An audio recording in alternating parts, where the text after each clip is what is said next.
வணக்கம் நண்பர்களே. சில நேரங்கள்ல நமக்குள்ள ஒரு கேள்வி வரும். சுத்தி இத்தனை பேர் இருக்காங்க, ஆனா ஏன் என் மனசுக்குள்ள மட்டும் இந்த அளவுக்கு ஒரு வெறுமை இருக்கு? ஏன் எல்லாரும் என்னை விட்டு விலகி போறாங்க? நான் என்ன தப்பு பண்ணேன்? ராத்திரி நேரங்கள்ல தூக்கம் வராம தலகணத்துல கை வச்சு எனக்குன்னு சொல்லிக்க ஒருத்தர் கூட இல்லையேன்னு நினைச்சு நீங்க அழுத கணங்கள் இருக்கா?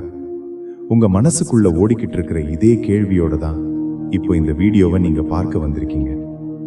முதல்ல உங்ககிட்ட ஒரு விஷயம் சொல்லிக்கிறேன். நீங்க இப்போ அழுதுகிட்டு இருக்கிற அந்த தனிமை இருக்கு பாருங்க, அது சாபம் கிடையாது. அது உங்களை நோக்கி பிரபஞ்சம் நீட்டுற ஒரு பேரன்பின் கரம். நமக்கு ஒரு கஷ்டம் வரும்போது நாம என்ன நினைப்போம்? கடவுள் ஏன் என்னை கைவிட்டுட்டாரு, பிரபஞ்சம் ஏன் என்னை இவ்வளவு சோதிக்குதுன்னு நினைப்போம். ஆனா உண்மை என்ன தெரியுமா? கூட்டத்தோடு கூட்டமா ஆடா மாடா வாழ்ந்துட்டு போறவங்களை இந்த உலகம் கண்டுக்காது.